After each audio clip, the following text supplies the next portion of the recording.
오늘 말씀이 법대로, 은혜로, 이 물음표를 넣었는데 여러분에게 질문도 하는 것이고 여러분 마음에 법대로, 은혜로 이것이 무엇인가 또 생각도 하게 하는 그러한 제목을 붙였습니다.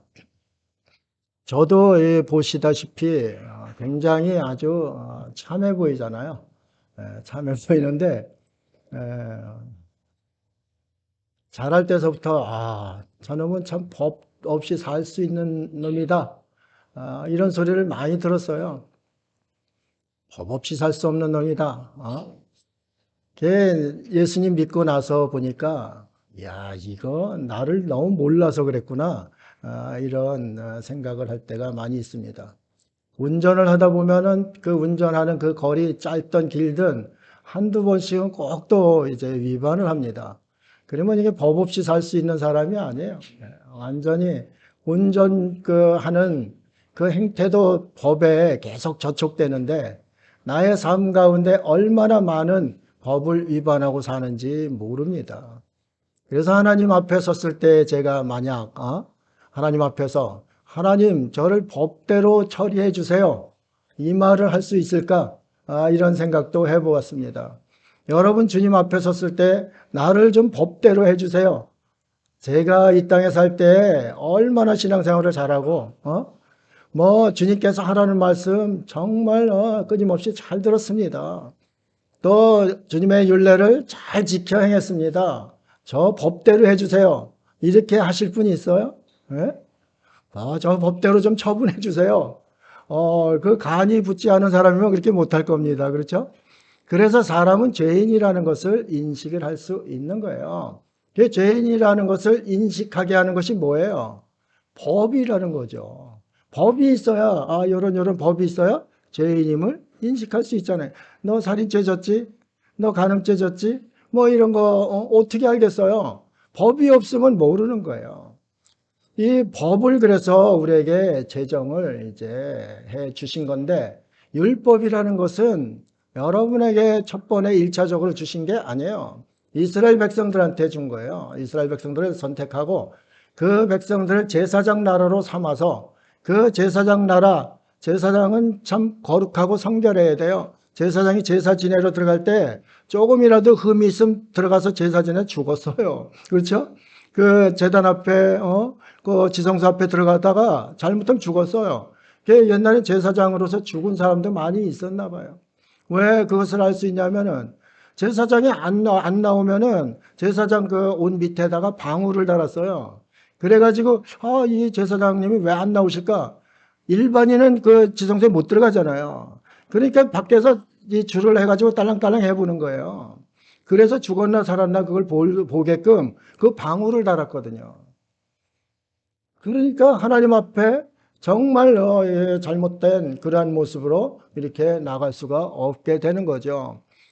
그런 것을 하나하나 다 해서 하나님께서 법을 만들어 주셨어요. 그것이 율법인데 이스라엘 백성 광야로 들어갔습니다. 광야로 들어갔는데 출애굽을 해보니까 종살이 하다가 이제 하나님의 백성이 됐어요. 자유인이 됐어요. 자유인이 됐는데 자기가 자유인인 줄 깨닫지 못하고 그저 옛날에 종의 그 삶을 살고 있는 거죠. 그리고 또 타락한 속성 속에서 죄성이 계속 나오는 거죠. 하나님께서 제사장 나라로 택해 주셨는데 그 제사장 나라로 택한 사람들이 모범을 보여야 되는데 온 세계 사람들이 그들을 보고 하나님께로 오게 하는 것이 하나님의 뜻인데 그렇지 않으면 안 된다는 거죠. 그래서 법을 주신 거예요. 그것이 바로 시내산에서 모세에게 율법을 주신 거예요. 광야 생활을 쭉 하면서 너네는 한 민족을 이루어서 하나님의 백성으로 사는데 이러이러한 것은 하지 말아라. 이러한 것은 해라. 하지 마라 해라. 이런 것을 이제 해준 것이 율법이에요. 여러분이 아이를 키울 때에도 마찬가지 아니에요. 너 이렇게 하면 안 된다. 콘센트에 젓가락을 콕 쥐면 너 죽는다.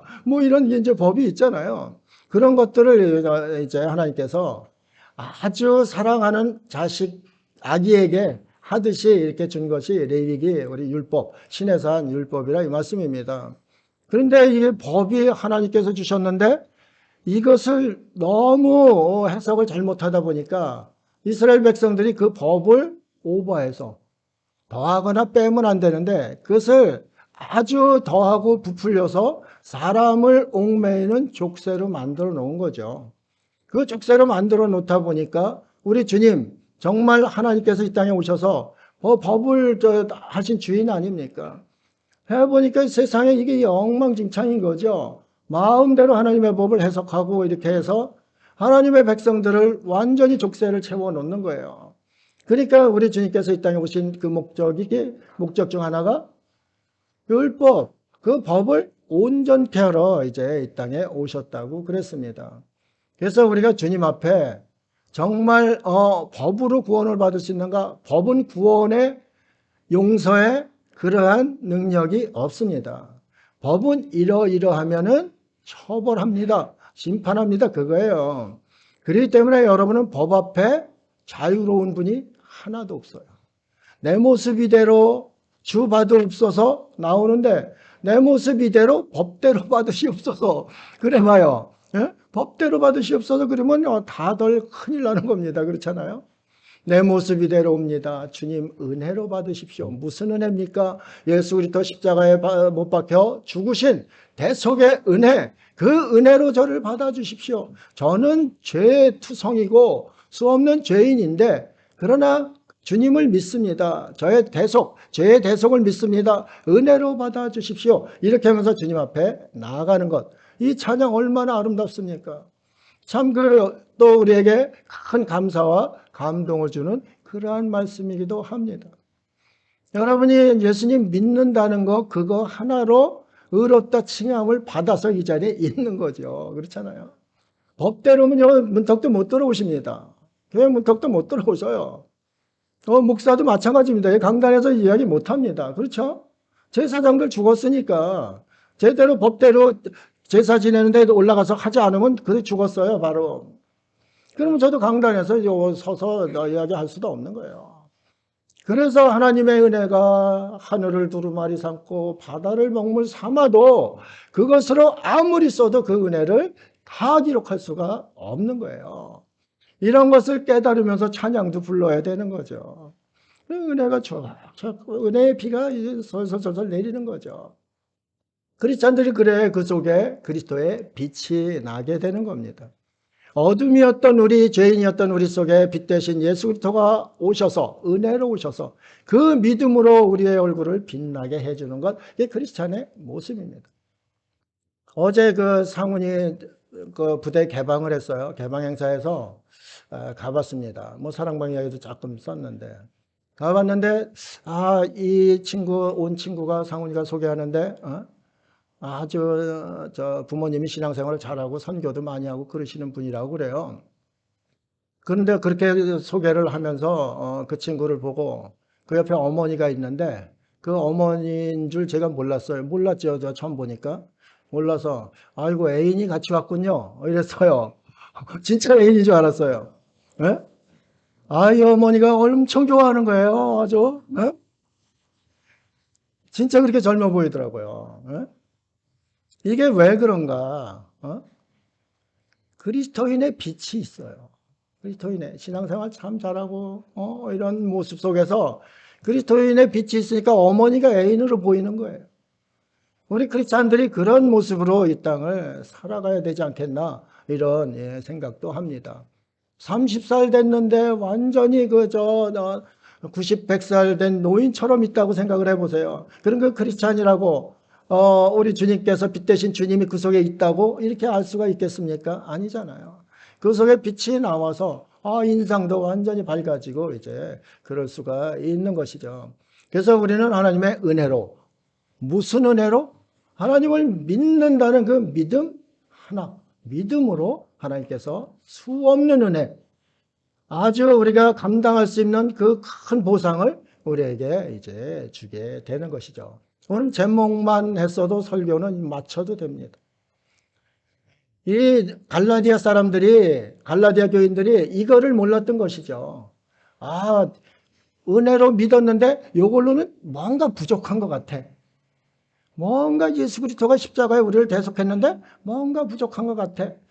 이렇게 생각하고 있을 때 거짓 교사들이 그래 놓고 부족한 거야 인마. 너네 이거 율법도 지켜야 되는 거야. 율법도 하나님께서 주신 건데 율법을 지켜야 믿음과 율법 같이 지켜야 이거 구원받는 거야. 이렇게 하니까 아 그렇구나 이렇게 한 거예요. 그런데 율법은 구원에 이르게 하는 법이 아닙니다. 율법은 죄를 깨닫게 하는 법이에요. 범죄함으로 인해서. 우리 광야에서 얼마나 많은 범죄를 했습니까? 크게 범죄한 것도 한 민족적으로 범죄한 게 10가지 정도 됩니다. 그런데 뭐 개인적으로 한 거야 수없이 많겠죠. 그런 죄를 자꾸 범하고 이런 하나님의 백성의 모범된 모습을 보이지 않으니까 하나님께서 미리 그것을 이제 법으로 주신 거예요. 그래서 율법 가지고 구원받는다. 율법 행위로 구원받는다. 이것은 크리스찬들의 맞지 않는 답입니다. 무엇으로 구원받는다고요? 믿음으로 구원받는 거예요. 그래서 믿음이 금보다 귀한 거예요. 여러분이 금 좋아하잖아요. 저도 금 좋아해요. 변하지 않잖아요. 또 가치도 있고 금 좋잖아요. 그런데 금과는 비교할 수 없는 것이 그래서 믿음이라는 거죠. 우리가 그런 보배로운 믿음을 가지고도 우거지상을 하고 다닌다. 그러면 그거 안 되는 거죠. 정말 하나님의 백성답게 이 땅을 멋있고 맛깔나고 흥겨운 모습으로 살아가야 되는 거예요. 그래도 살다 보면 참 스트레스 받아서 병도 나고 여러 가지 근심 걱정거리도 많은데 왜 그거를 계속 쌓냐 말입니다. 자꾸 쌓냐 말입니다. 믿음의 은혜, 믿음이 내 속에 있기 때문에 그 은혜의 주인이 또 나와 함께하는 임마누엘이시기 때문에 우리는 그렇게 살면 안 된다 이 말씀입니다. 갈라디아 성도들에게 사도 바울이 그런 이제 이야기를 계속하는 거예요. 사도 바울 입장에는 너무 답답한 거예요. 사도 바울도 율법에 매여 있던 사람 아니에요. 그래서 그냥 그리스도인들 참 무슨 믿음으로 구원을 받아? 그러면서 죽이러 쫓아다녔잖아요. 스테반 죽는데도 증인으로 나섰잖아요. 그럴 정도로 이게 사도 바울이 그런 데 있었는데 은혜를 깨달은 거죠. 여러분이 은혜를 깨닫고 이렇게 주님 앞에 나온 거예요. 은혜 하는데 은혜가 사람 이름인가 뭔가 이렇게만 생각하면 안 되는 거죠. 은혜는 여러분이 줄 수 있는 것이 아니에요. 대통령이 줄 수 있는 것이 아니에요. 은혜의 근원만이 은혜를 줄 수 있어요. 그 은혜의 근원이 바로 하나님이신 것이고 그 하나님께서 직접 우리에게 내주하셔서 우리에게 은혜를 베푸시고 계신 거예요. 이것이 크리스찬의 멋진 모습이 되는 것이죠. 이거 모르고서 신앙생활하다 보면 늘 힘이 들어요. 장로님 피아노 연주했잖아요. 걱정 근심 없는 사람이 어디 있어요? 세상에 걱정 근심 많을 수밖에 없어요. 아담과 하와가 범죄하고 먼저 세상에 나와서 맞닥뜨린 게 뭐예요? 엉겅퀴하고 가시예요. 그렇죠? 엉겅퀴하고 가시가 있는 게 이 세상이에요. 어차피 이 세상 살아가는 동안은 눈물도 있고 슬픔도 있고 걱정 근심 다 있어요. 누구에게나 다 있어요. 여러분이 저 사람은 걱정 근심 없겠다 하는 사람 들어가 보면 더 많을 수도 있어요. 그렇잖아요? 이 세상에 걱정 근심이 많지만은 그 모든 것을 상쇄할 수 있는 것이 바로 믿음이라는 거죠. 구원이라는 거죠. 이 땅에 가시밭길에 뒤엉키고 상처나고 그런 것은 잠시 잠깐이에요. 잠시 잠깐. 잠시 잠깐이기 때문에 그 너머에 있는 하나님의 은혜를 보고서 걸어가는 그 모습, 그게 순례자 필그림의 모습들이에요. 우리가 순례자라는 것이 얼마나 행복하고 감사한지 몰라요. 그냥 나그네로 표현한 것은 그냥 갈 길이 없어요. 어디 정처 없이 다니는 게 나그네예요.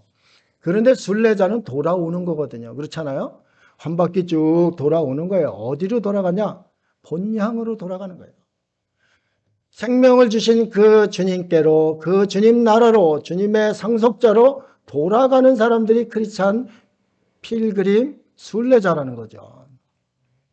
여러분이 그러한 순례자가 되는 거죠. 이 땅에서 힘들고 어렵고 머리 둘 곳도 없이 이렇게 살더라도 그 돌아갈 내 고향이 있기 때문에 너무 행복한 거예요. 그게 하나님께서 우리에게 주시는 평안이에요. 내가 많아야 평안입니까? 많이 누려야 평안입니까? 아닐 거예요.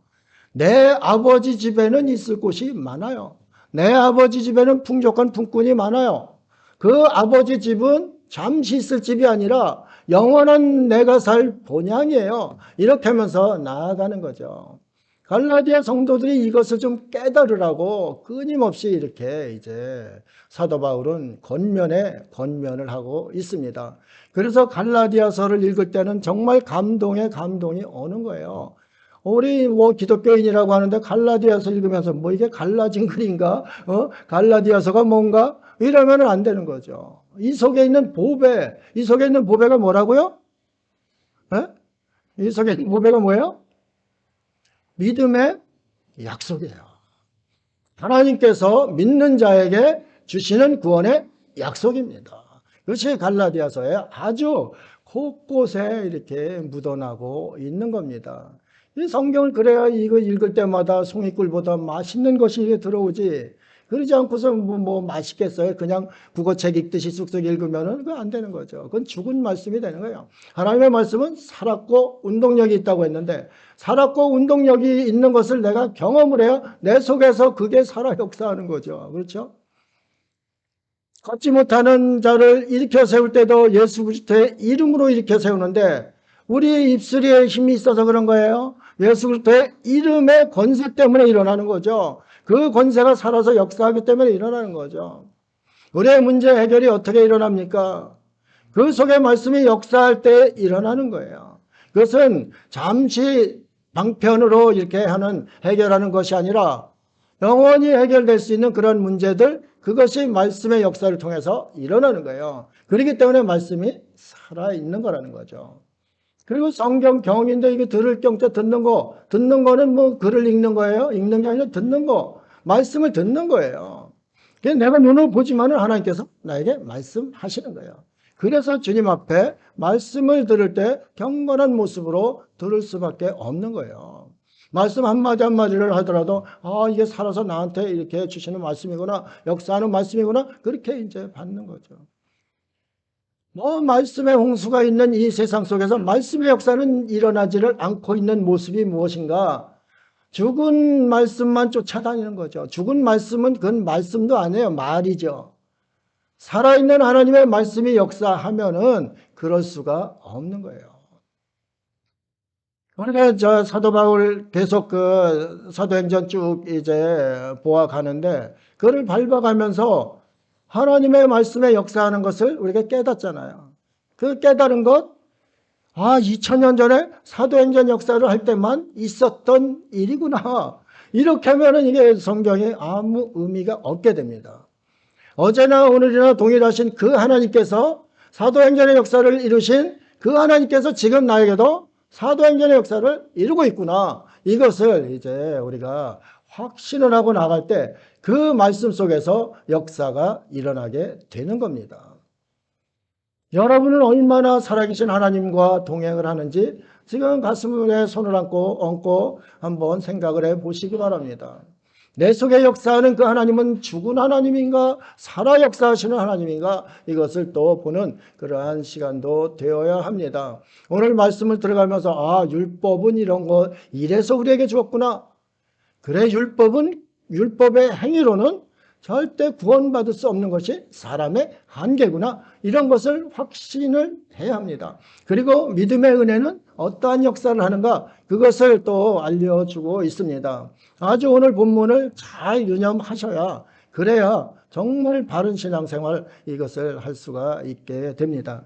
한번 보시겠습니다. 15절 오늘 본문 15절 16절입니다. 여기서 율법과 약속의 상관관계 연관된 율법은 뭐고 약속은 뭔데 왜 이런 일로 구원의 문제에 이르는가 이것을 이제 보여주고 있습니다.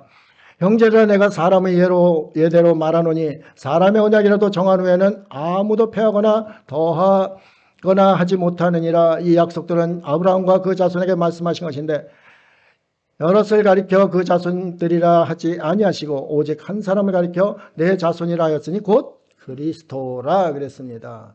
여기서 말하는 거 사람의 언약이라도 여기 언약이라는 말씀이 나오는데 우리가 뭐 사람이 약속한 거 엄청 뭐 번복 잘하죠. 우리 정환이는 뭐 약속 수백 번 합니다. 그리고 바로 안 지켜요.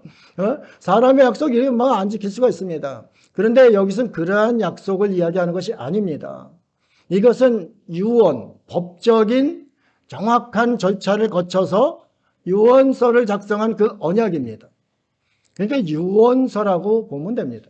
이것은 누구도 고칠 수가 없습니다. 고대 율법, 고대법으로도 누구도 이 법대로 이렇게 한 유언은 고칠 수가 없습니다. 이 이야기를 하는 겁니다. 사람의 언약도 절대로 폐하거나 고칠 수가 없는 것인데 하물며 하나님께서 하신 약속을 폐할 수가 있겠느냐, 이것을 이야기하는 겁니다.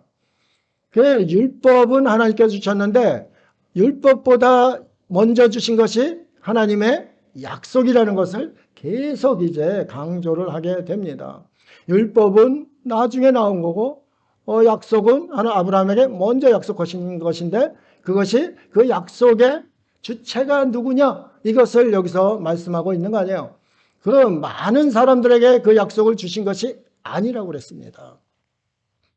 여기에 포인트를 여러분은 생각을 하셔야 돼요. 그 한 사람이라고 그랬습니다.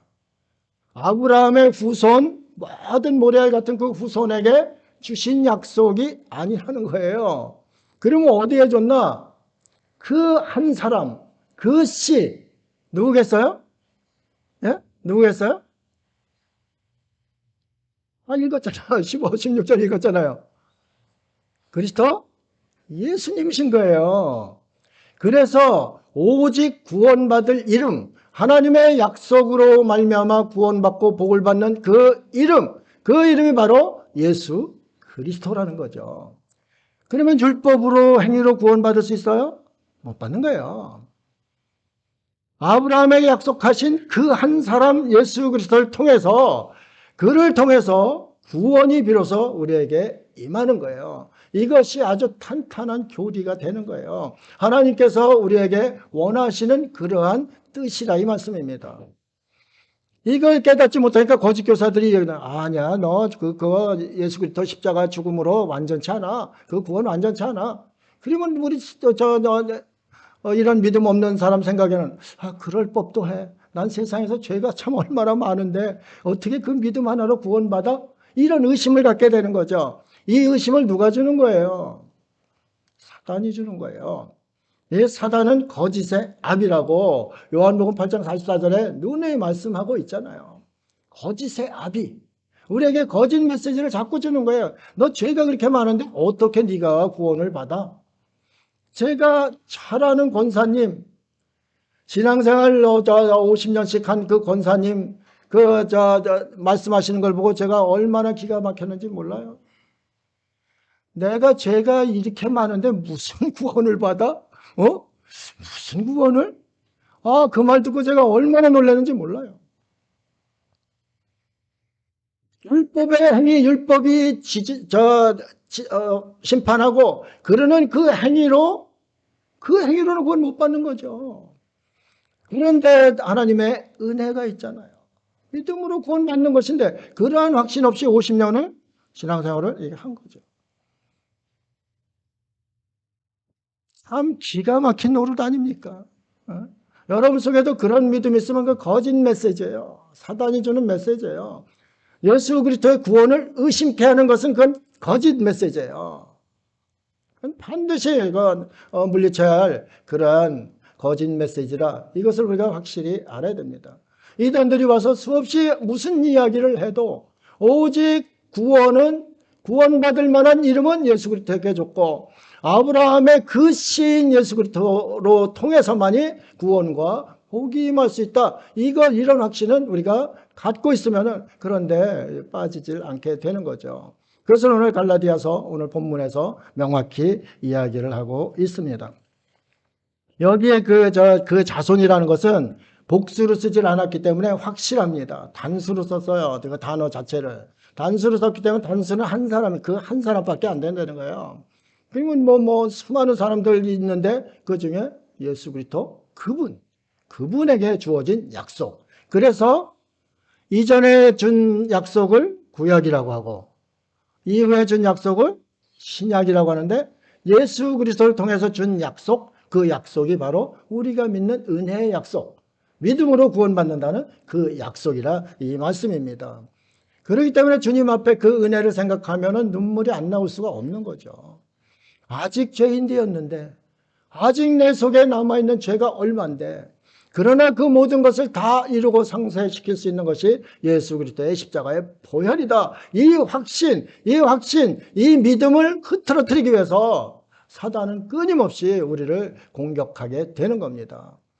쓸데없는 죄의식에 빠지게 하는 것, 그게 사단의 작전이라 이 말씀입니다. 그렇기 때문에 그런데 결코 우리 크리스찬들, 우리 참 좋은 성도님들은 절대 귀 기울일 필요도 없고 우리 주님의 믿음의 약속, 믿음으로 구원받는 그 약속, 그거 믿고 나아가시기를 바랍니다.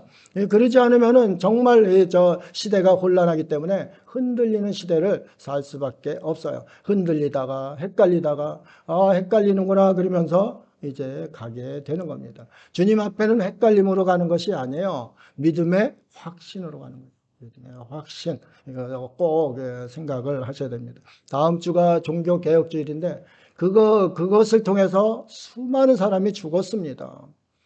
그 믿음으로 구원받는다는 그거 한 가지를 주장하기 위해서 수백만, 수천만이 죽었습니다. 그런데 우리는 아주 가볍게 받고 있잖아요. 이게 놀라운 은혜예요, 이것도. 그렇잖아요. 이 믿음을 지키기 위해서 죽은 사람도 있는데 우리는 이 믿음 받고 있잖아요. 그런데 다른 사람이 어떻게 얘기한다고 그 흔들릴 수가 있어요? 아니죠.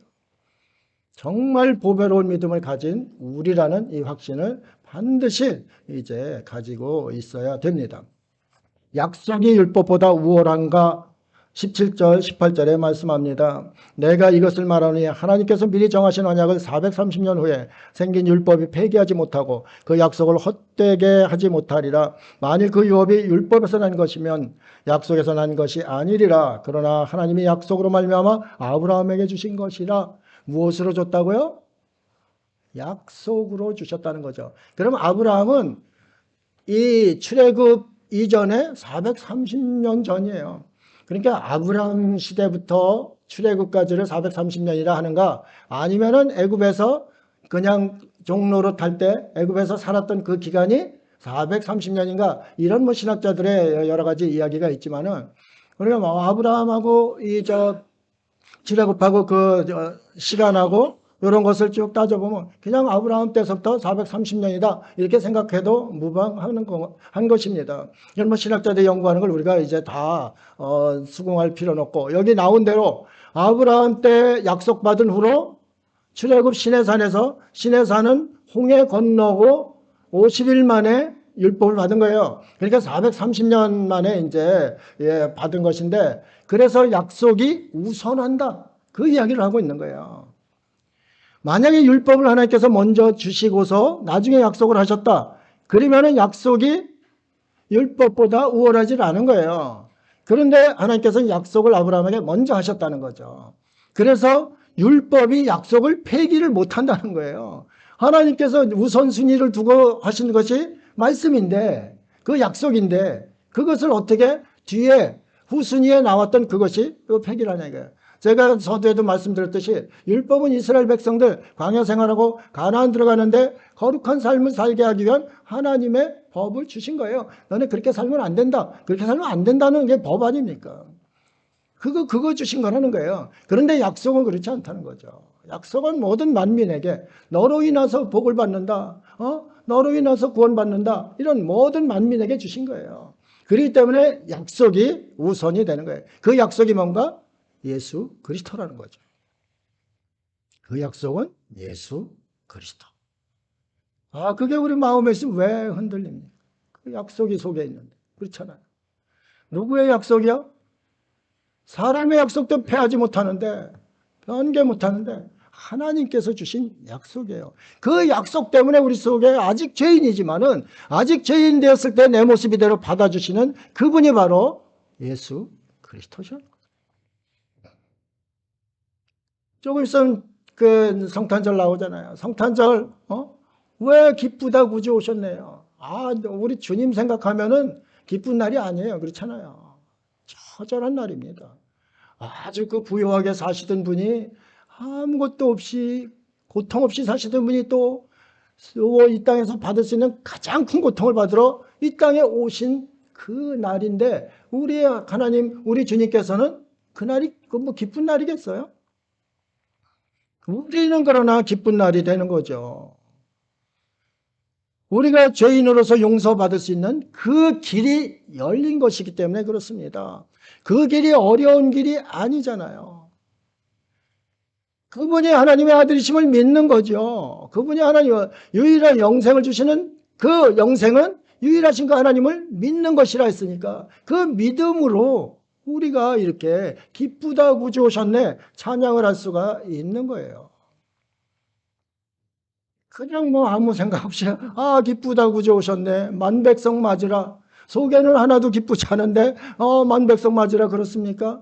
이 내용을 알고 한번 크리스마스 성탄 한번 맞아보세요.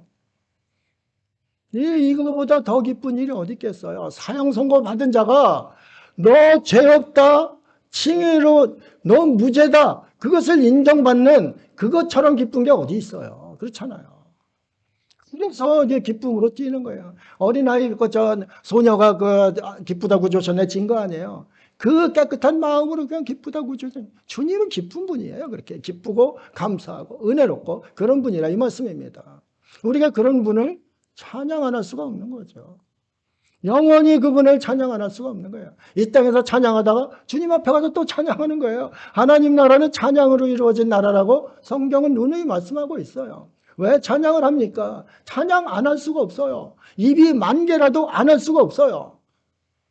그 은혜 때문에 안 할 수가 없어요.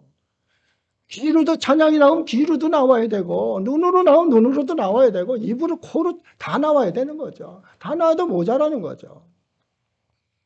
그 은혜를 생각하는 사람이라면 그렇다 이 말씀입니다. 우리 크리스천들이 다 그래야 되는 거죠. 그것을 이제 모르는 갈라디아 교회 사도 바울이 분노하지 않을 수가 없는 거죠. 답답함을 금할 길이 없는 거죠. 창세기 15장 6절 7절 아브라함이 여호와를 믿으니 여호와께서 이를 그의 의로 여기시고 또 그에게 이르시되 이 땅을 내게 주어 소유로 삼게 하려고 너를 갈대아인의 우르에서 이끌어낸 여호와니라 그랬습니다. 아브라함이 여호와를 믿으니, 이건 믿음의 약속을 믿은 거죠. 하나님의 말씀을 믿은 거죠. 우리가 하나님의 말씀을 믿는다면 예수 그리스도를 저버릴 수가 없어요. 그 약속의 씨가 바로 예수 그리스도시기 때문에 그렇습니다. 이단들은 씨를 가지고 이 이야기 저 이야기 막 하잖아요. 교주가 씨다 별소리 다 하잖아요. 다 헛소리입니다. 들을 필요도 없습니다.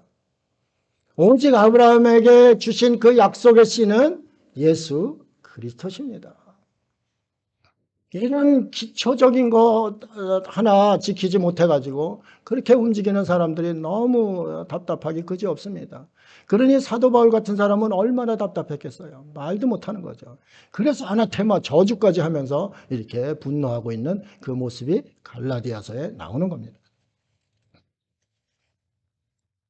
이 율법은 또 이 한시성이 있습니다. 왜 우리에게 율법이 주어졌는가? 19절 20절입니다. 그런즉 율법은 무엇이냐? 범법함으로 더하여진 것이라. 사람이 죄를 졌기 때문에 죄성을 가진 사람이기 때문에 사람은 기본이 죄예요. 그렇잖아요. 기본이 죄 덩어리예요. 나는 거룩해, 무슨 난 법 없이 살아? 괜찮아? 이런 사람 많이 있잖아요. 예. 그것도 헛소리입니다. 그렇잖아요. 타락한 인간 속에는 죄를 지을 수밖에 없는 속성을 가지고 있어요. 그 속성으로 어떻게 하나님 앞에 설 수가 있냔 말입니다. 그렇기 때문에 은혜가 이제 필요한 것이죠. 범법함으로 더해진 것이라. 천사들을 통하여 한 중보자의 손으로 베푸신 것인데 약속하신 자손이 오시기까지 있을 것이라. 약속하신 자손이 누구라고 그랬어요? 네? 누구예요? 이삭이에요? 야곱이에요? 누구예요? 예수 그리스도십니다. 그러면 약속하신 자손이 오기까지 율법이 효력을 발생한다 이 말씀입니다. 그러면 예수님은 아니 율법 또저 1.1획도 안 변한다고 그러는데 어떻게 그렇게 할 수가 있나? 아예 저 성경이 모순되지 않나? 이렇게 생각할 수 있잖아요. 예수 그리스도를 믿는 약속의 믿음, 그 믿음의 구원을 믿는 그들에게는 율법이 정죄를 못한다 이 말씀입니다. 더 이상 너는 죄인이다, 너는 죄인이다 못한다 이 말씀입니다. 율법으로 그렇게 못한다는 거예요. 그러면은 예수 그리스도를 믿지 않는 이들에게, 믿음의 구원 안에 들어오지 않는 이들에게는 율법이 하나님 나라에 가서도 역할을 합니다. 1.1획도 변하지 않습니다. 그렇죠? 거기서는 율법으로 정죄를 하게 돼 있습니다. 율법으로 정죄하니까 믿음이 없이는 하나님 나라 갈 수가 없는 거예요. 가더라도 거기서 이제 심판을 받게 되는 거 아닙니까? 그래서 이 믿음이 너무 중요한 거예요. 이 보배로운 믿음 가지고 어떻게 한눈을 팔 수가 있겠어요? 율법은 약속하신 자손이 오기까지 효력을 발생한다. 단 무엇 때문에? 예수 그리스도를 믿는 그 믿음, 약속을 믿는 믿음의 자손을 믿는, 독생하신 예수 그리스도를 믿는 그 믿음으로 인해서 이제는 효력을 발생 못하는 거예요. 여러분에게 효력 발생 못하는 거예요. 그게 여러분을 정죄 못하는 거예요. 죄를 여러분이 깨닫긴 하지만 깨닫고 돌아서고 예수 그리스도 십자가 앞에 나오는 거예요. 나오면 그건 다 해결이 될 수 있는 그러한 일들이에요. 여러분 속에 주홍빛 같은 죄가 있을지라도 그 약속을 믿고 믿음 안에 나오면 예수 그리스도의 보혈로서 깨끗이 씻어주는 거예요. 흰눈같이 양털처럼 깨끗이 씻어주는 거예요. 여러분이 죄를 졌으면 얼마나 많이 졌겠어요? 또 죄를 안 졌으면 얼마나 많이 안 졌겠어요? 그러나 죄는 늘 우리 속에서 역사하고 있습니다. 그렇기 때문에 그것을 해결할 수 있는 길이 바로 약속, 하나님의 약속. 그 씨를 믿는 그에게 구원을 베풀고 구원을 베풀기 위해서 의롭다, 무죄 판결을 내려주겠다. 그것이 약속이에요. 그게 신약과 구약, 그게 성경이에요. 아주 오늘 저 성경의 정수, 하나님의 본 마음을 우리가 확실히 알 수 있는 그러한 시간이 되는 거죠. 중보자는 모세가 중보자네요. 모세가 그때 율법 받을 때 중보자네요. 하나님과 백성과의 중보자였잖아요. 그 중보자는 어디 한쪽에 기울 수 없다는 거예요. 그 얘기하는 거예요. 서로 이제 화목시켜야 되고 이제 이러니까 그 말씀에 그런 이야기를 하고 있는 거예요. 그렇지만 하나님은 한 분이시다. 하나님은 한 분이시다. 이게 참 우리에게 그래서 유일하신 하나님, 그 하나님을 힘을 다하고 마음을 다하고 뜻을 다하여 그 하나님을 사랑하는 것, 그것이 우리의 삶이 되어야 되는 거죠. 유일하신 하나님, 그분 하나님, 그것을 우리가 기억을 해야 합니다. 로마서 10장 4절에 말씀합니다. 그리스도는 모든 믿는 자에게 의를 이루기 위하여 율법의 마침이 되시니라. 여기 보세요. 그리스도는 모든 누구에게요? 믿는 자에게, 여러분에게 의를 이루시기 위하여 율법의 마침이 되신 분, 다 이루신 분이다. 이 말씀입니다. 감사하지 않아요? 감격하지 않아요? 여러분을 위해서 율법의 마침이 되기 위해서 십자가에 죽으셨다는 얘기입니다. 여러분을 위해서. 이게 바로 하나님의 놀라운 은혜라. 하나님께서 이거는 사람의 방법으로 생각해낼 수가 없는 거예요. 하나님의 경륜의 지혜가 이 예수 그리스도를 십자가에 죽게 하심으로 우리를 구원하신 거예요. 더 이상은 없습니다. 더 이상 무슨 교리가 있겠어요? 네? 하나님께서 이렇게 말씀하시면 맞는 거예요. 또 이제 율법의 용도를 한 가지 더 말씀합니다. 21절, 22절. 그러면 율법이 하나님의 약속들과 반대되는 것이냐? 결코 그럴 수 없느니라. 그렇죠. 지금까지 설명한 거 아니에요. 만일 능히 살게 하는 율법을 주셨더라면 의가 반드시 율법으로 말미암았으리라. 그렇죠. 율법이 완전히 우리에게 생명을 주시고 우리를 구원하는 의를 이루게 한다면은 그 율법으로 끝나는 거예요. 예수님이 필요 없는 거예요. 그렇잖아요. 그런데 그게 아니라는 그것을 이야기하는 거잖아요. 그러나 성경이 모든 것을 죄 아래에 가두었으니 율법 아래에 가두어 있는 거예요. 가둔 것은 이 사방이 다 막힌 곳, 그곳에 이렇게 메어 놓는 것을 뜻하는 거예요. 예? 아무 소망이 없는 거예요. 아무 소망이 없는 상태를 가두었다고 표현하는 거예요. 그 가두어진 상태, 그것에 대해서 그것을 이제 얘기로 나온 거죠. 그러나 성경의 모든 것을 죄 아래 가두었으니 이는 예수 그리스도를 믿음으로 말미암는 약속을 믿는 자들에게 주려 함이라. 아무 소망과 희망이 없는 예수 그리스도를 믿는 자들에게, 여러분에게 주시려 이렇게 예수 그리스도가 오신 거예요. 예수님 믿는 우리가 이런 것 자체를 모르면 안 된다. 이 믿음 가지고 여러분 눈 감을 때까지 가고 주님 앞에서는 이것이 금보다 더 귀하게 빛이 날 것입니다. 한 사람은 한 번 죽는 것이 정한 거예요. 진리예요. 그리고 그 다음에 뭐가 있다고 그랬어요? 심판이 있다고 그랬는데 심판을 넘어갈 수 있는 길이 뭐예요? 예수 그리스도를, 하나님의 독생자 예수 그리스도를 믿는 그 믿음 때문에 너는 무죄, 칭의, 너 의로워. 이렇게 판결을 받는다. 이것을 이야기하고 있는 겁니다.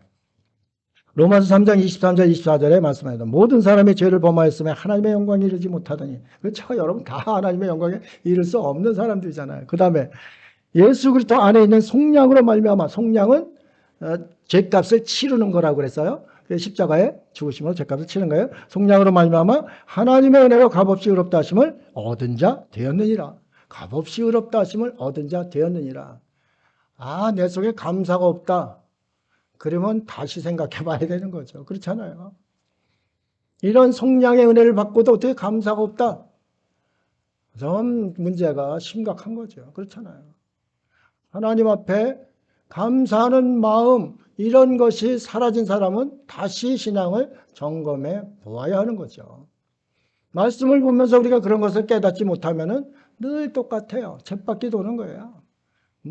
계속 그냥 말씀은 돌아가라. 나 달린다. 그거 아닙니까? 일단 깨달으면은 돌이키는 것이 바로 메타노이아, 회개라는 거죠. 그래서 그리스도인에게 보배로운 것은 믿음도 있지만은 회개도 있는 거예요. 회개가 하기 힘들다고 생각하면 그것도 문제예요. 회개는 은혜예요. 그렇잖아요. 나의 죄, 우리의 죄를 다시 돌이켜서 하나님께로 향할 수 있는 그 방법이 회개이기 때문에 그래요. 회개도 놀라운 이제 은혜죠.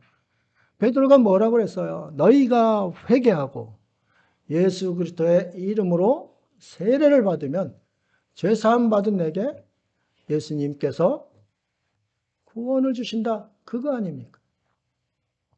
우리의 구원의 길이 바로 그것이 이제 있기 때문에 우리가 늘 평안을 누리면서 살 수가 있는 것이죠. 율법의 역할 중에 또 하나는 24절, 25절입니다. 이같이 율법이 우리를 그리스도께 인도하는 초등교사가 되어 우리로 하여금 믿음으로 말미암아 의롭다함을 얻게 하려 함이라. 믿음이 온 후로는 우리가 초등교사 아래 있지 아니하도다. 이게 뭔 말인지 저도 첫 번에 이게 뭔 말인지 모르겠어요. 첫 번에는 몽학 선생이라고 이제 번역을 했었어요. 근데 이게 원어는 파이다고고스예요. 파이다고고스. 이건 누구냐? 종인데 아주 주인의 신임 받는 종이에요. 그래서 주인의 아들을 거기에 맡기는 거예요. 맡기면은 학교 이제 선생 만나기 전까지 열심히 주인의 아들을 가르치는 그 종이에요. 열심히 가르칩니다. 그게 초등교사라고 이제 우리가 표현을 한 것이죠. 열심히 가르치다가 이 아이가 진정한 선생을 만났어요? 좋은 선생님을 만났어요? 그러면은 이 초등교사가 필요하겠어요? 아니잖아요. 그럼 이 초등교사는 뭐 하나? 진정한 선생한테로 이 주인의 자녀를 등하교시키는 거예요. 그렇죠? 그 역할을 하는 것이 초등교사예요. 여기서 말하는 초등교사예요. 등하교시키는 거. 그러면 진정한 가르침은 누구에게 받는가? 참 스승에게 받는 거죠. 그 참 스승이 누구라고요? 예수 그리스도인 거예요. 이게 진리가 반짝반짝 하잖아요, 여기서. 예수 그리스도가 오시고 난 이후에는 초등교사가 필요 없다는 거예요. 초등교사로 그걸로 구원받는 게 아니라 이 말씀입니다. 그래서 율법의 마침이 되신 거예요, 예수님께서. 율법의 마침이 되신 초등교사, 그 율법이 그 초등교사 역할을 한 거다. 예수님께로 인도하기 위한 초등교사. 어떻게 인도해요? 율법이 뭐를 깨닫게 한다고 그랬어요? 우리는 죄인이다. 죄를 깨닫게 하는 거예요. 죄를 깨닫게 하면은, 나 어찌할꼬, 이 죄를 어찌할꼬, 이러는 거 아니에요. 그리다가 믿음의 은혜를 보는 거죠. 글로 인도되는 거예요. 그래서 율법이 예수 그리스도의 은혜로 인도하는 역할을 하는 거예요. 그럼 인도된 후에는 예수 그리스도 안에 들어있는 거죠. 그러면 초등교사가 필요 없는 거죠. 그렇잖아요. 이 초등교사가 역할할 수가 없는 거예요. 예수 그리스도 안에서 예수 그리스도가 역사하는 거지 이 율법이 역사하는 게 아니에요. 여러분이 예수님 믿는 순간 그 안에 들어와서 예수 그리스도의 법이 역사하는 거예요. 예수 그리스도의 법이 아니라 은혜가 역사하는 거예요. 그러면 이제 율법에서 여러분은 어떻게 되는 거예요? 자유하는 거죠.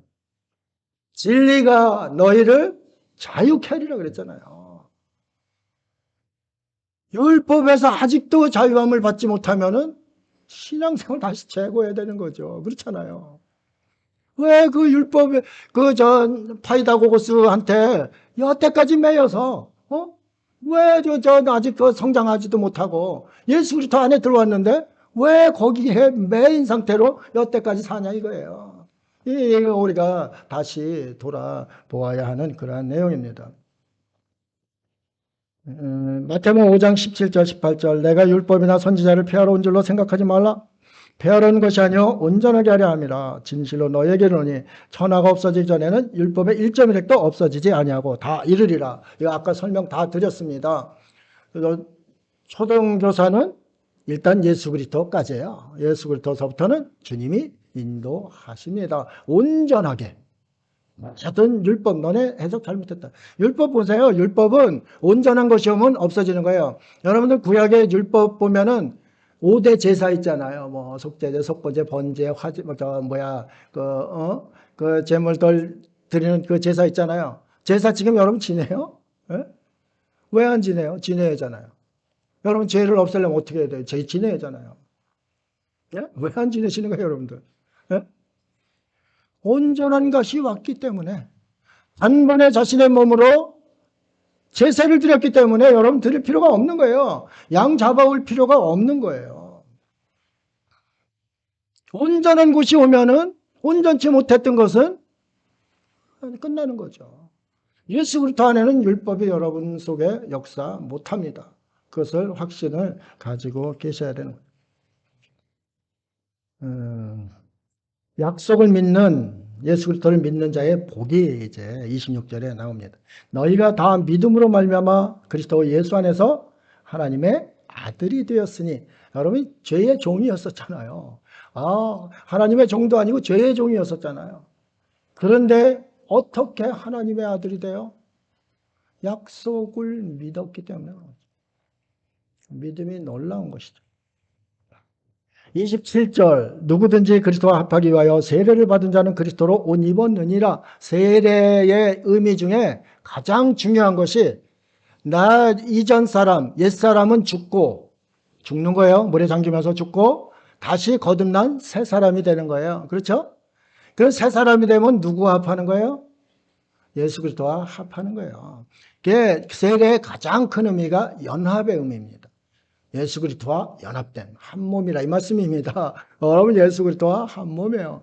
그래서 여러분에게는 예수 그리스도의 옷이 입혀지는 거예요.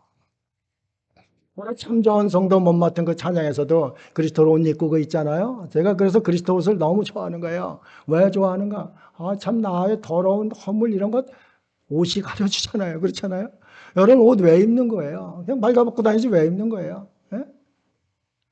겨울의 추위를 어떻게 해요? 막아줘 따뜻하게 해주는 거예요.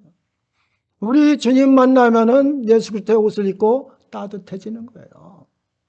그 품에 푹 안겨 있는 거예요. 그리스도 옷이 이렇게 우리를 덮어주는 거예요. 여러분 뭐 발가벗고 있으면 때 뭐 많잖아요. 추한 것들 많이 보이잖아요. 그거 어떻게 해요? 옷이 어떻게 해요? 가려주는 거예요. 여러분의 허물 더러운 죄들 가려주는 거예요. 예수 그리스도의 옷이 그런 옷이에요. 예수 그리스도 세마포 옷. 그거 생각하면 얼마나 행복해요. 내가 나가서 어디 뒹굴더라도 나는 예수 그리스도께서 옷을 입혀주셨다. 아, 감사하죠. 감격하죠. 그렇잖아요. 예? 이 은혜, 이 은혜, 이 은혜를 어쩐단 말입니까? 만입으로 찬양해야 될 거 아니에요. 만입이 더 있어서 찬양해야 될 거 아니에요. 예? 그렇잖아요. 아, 여러분이 너무 아름답게 보이는 거예요. 여러분이 진짜 아름다워서 그래요? 그리스도로 옷 입어서 아름다운 거예요. 그렇죠? 그리스도로 옷 입어서 아름다운 거예요. 너무 아름다운 거예요. 여러분의 치부를 다 가려주기 때문에, 여러분의 죄를 가려주기 때문에 다 그런 거예요. 여러분을 따뜻하게 해주기 때문에 아름다운 거죠. 그것이 바로 그리스도로 옷 입는 거. 세례를 받고 그리스도와 연합하고 연합한 자에게 우리 주님께서는 사랑의 그리스도의 옷을 입혀줍니다. 그 옷을 입고 다니는 사람들이 누구냐? 나다. 예수 그리스도를 믿는 믿음의 자녀들이다. 아, 얼마나 행복합니까? 그렇잖아요. 시편 32편 1절, 이건 제가 굉장히 좋아하는 구절입니다. 뭐 여러분 뭐 외셔도 괜찮아요. 한번 함께 읽어보도록 하겠습니다. 시작. 허물의 사함을 받고 자신의 죄가 가려진 자는 복이 있도다. 아멘. 그렇죠? 여러분의 죄가 가려진 자 복이 있는 거죠. 여러분의 허물이 사하여진 자 복이 있는 거죠. 왜 그렇습니까? 세례받고 예수 그리스도의 옷을 입었기 때문에 그렇다는 거죠. 이제는 이런 정말 거듭난 그러한 백성으로 못맡은 삶을 사셔야 되는 거예요.